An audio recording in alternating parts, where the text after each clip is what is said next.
이번 수업 시간부터 살펴볼 주제는 모키토입니다. 모키토는 목을 지원하는 프레임워크인데 여기서 말하는 목이라 함은 진짜 객체와 비슷하게 동작은 하지만 그 동작을 우리가 프로그래머가 직접 컨트롤할 수 있는 그런 객체를 이제 목 객체라고 부릅니다. 이러한 목 객체를 쉽게 만들고 또 그러한 어떻게 동작해야 되는지를 관리하고 그 행동을 관리하고 또 어떻게 실제로 동작을 했는지 검증할 수 있는 방법을 제공하는 그런 프레임워크들이 여러 가지가 있는데 그 중에서 우리는 모키토를 살펴볼 겁니다. 모키토가 가장 많이 사용되는 목 프레임워크 중에 하나예요. 그래서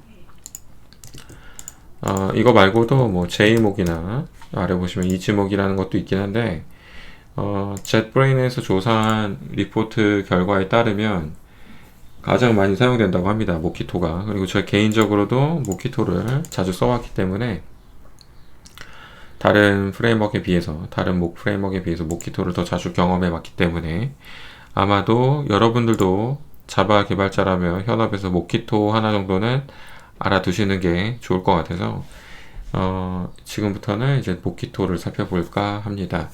그래서 이게 설마 이 설명을 들어도 잘 이해가 안 되는 분들이 계실 수도 있으니까 제가 간략하게 예를 들어서 설명을 하자면 가령 뭐 우리 애플리케이션에 지금 별게 없죠. 다 너무 간단한 도메인 클래스 하나 만든 정도니까 이 상황에서는 사실 목을 쓸 이유가 거의 없습니다.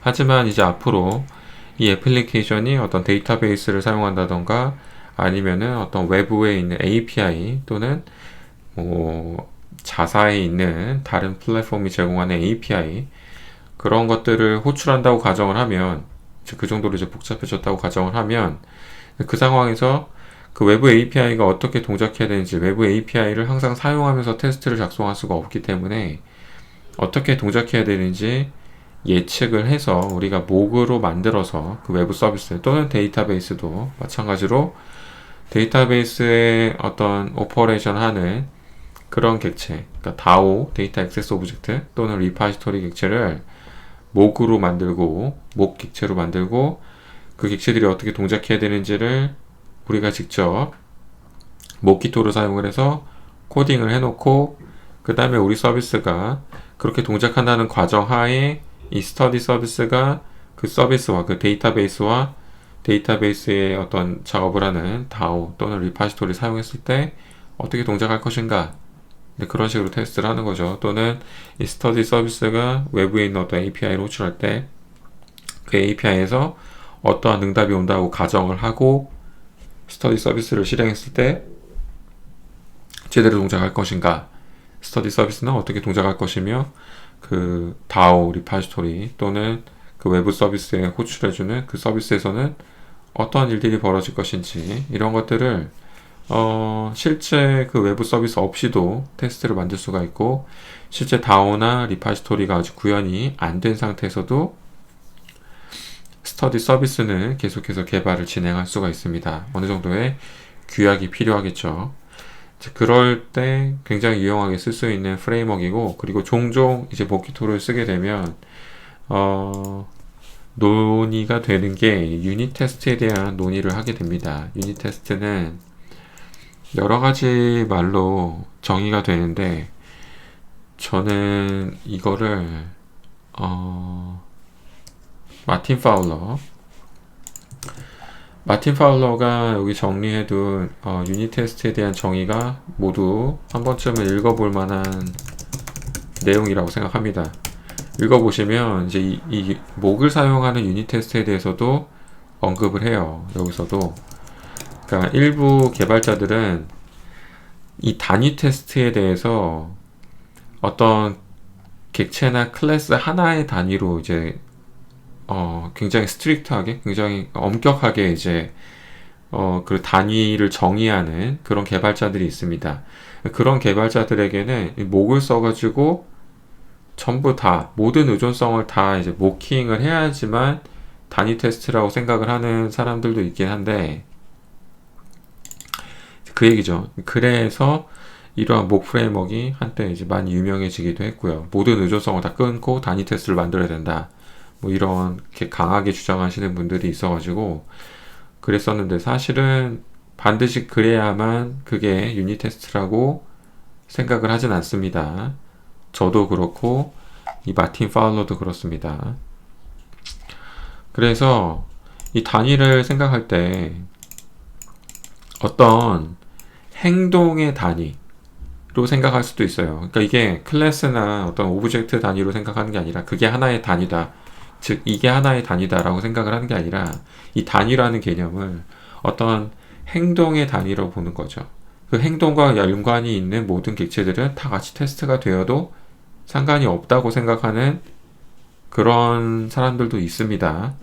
그러니까 이게 싸울 일은 아니고 여러분들이 프로젝트에서 정하시면 돼요. 여러분들이 같이 일을 하시는 분들과 우리는 단위 테스트의 단위를 어떻게 정의를 할 것인가, 그리고 목은 어느 범위까지에서만 목을 적용할 것인가, 이 부분에 대해서 여러분들이 팀 내에서 한 번쯤 고민을 하시는 게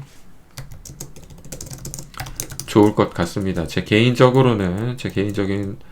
저는 굳이 이미 구현이 되어 있는 클래스를 모킹할 필요는 없다고 생각을 합니다. 하지만 외부 서비스는, 제가 컨트롤하기 힘든 외부 서비스는 모킹을 하는 게 좋다고 생각을 합니다. 하지만 그 외부 서비스조차도 그 외부 서비스가 테스트를 위한 어떤 테스트 환경을 제공할 수도 있거든요. 그러니까 가령 뭐 결제 서비스인데 페이먼트를 이제 프록시처럼 제공해주는 서비스들이 여러 가지가 있어요. 그런 서비스들 중에 제가 써봤던 게 뱅고라는 게 있는데, 뱅고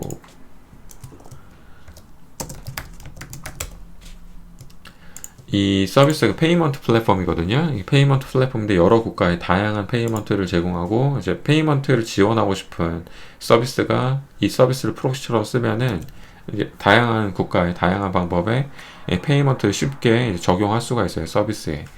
그런데 이런 서비스 같은 경우는 테스트 환경을 제공해요. 그래서 실제 환경이 아니라, 실제 페이먼트가 이루어지는 환경이 아니라 우리가 가짜로 HTTP 콜을 진짜로 만들 수 있지만, 실제로 보내긴 하지만 그 HTTP 콜을 받는 서버들이 테스트 서버인 거죠. 뱅고가 운영하는 테스트 서버. 그래서 저희가 다양한 이제 응답을, 뱅고 측에서 나오는 응답을 이제 확인할 수가 있고, 그 응답에 따라 테스트를 작성할 수가 있습니다.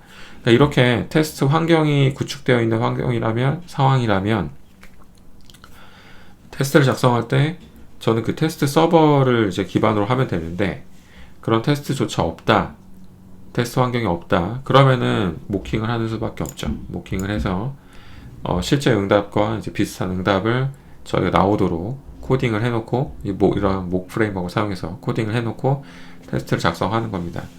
그런데 이제 굳이 스터디 컨트롤러가 있고 스터디 서비스 리파지토리가 있는데, 그 코드는 전부 다 제가 작성을 했고, 그 상황에서 굳이 내가 스터디 컨트롤러를 유닛 테스트를 해야 되는가, 스터디 컨트롤러만 고립시키고 나머지 스터디 서비스, 스터디 리파지토리 같은 것들을 목으로 만들어야 하는가, 저는 약간 거기에 대해서 부정적입니다.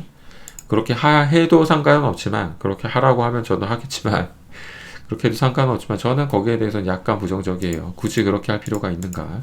어차피 스터디 컨트롤러가 진입 지점이고, 거기서 특정한 하나의 행동이 발생하기 시작을 하는데 나머지 객체들은 다 거기 연관이 되어서 동작하니까, 저는 하나의 행위로 묶어서 하나의 그 컨트롤러 호출을 하나의 행위로 보고, 나머지 연관된 객체들을 그 행위와 연관되어 있다고 생각을 해서 하나의 덩어리로 생각을 하고, 그 자체로도 유닛 테스트라고 할 수 있지 않을까라고 생각하지만, 이 부분에 대해서는 분명히 논란이 많을 수 있습니다.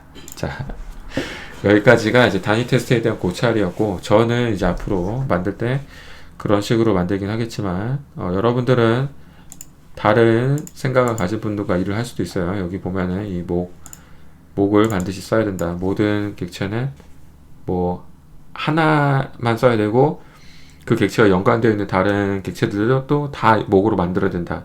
이런 분들하고 일을 할 수도 있기 때문에 그런 분들은 목을 더 많이 쓰겠죠. 여러모로 어쨌든 목을 알아두시면 좋아요. 목을 사용해서 테스트하는 방법을 알아두시면 좋습니다. 네, 자, 그럼 다음 시간부터 실제 목 깃털 어떻게 사용하는지 살펴보도록 하겠습니다.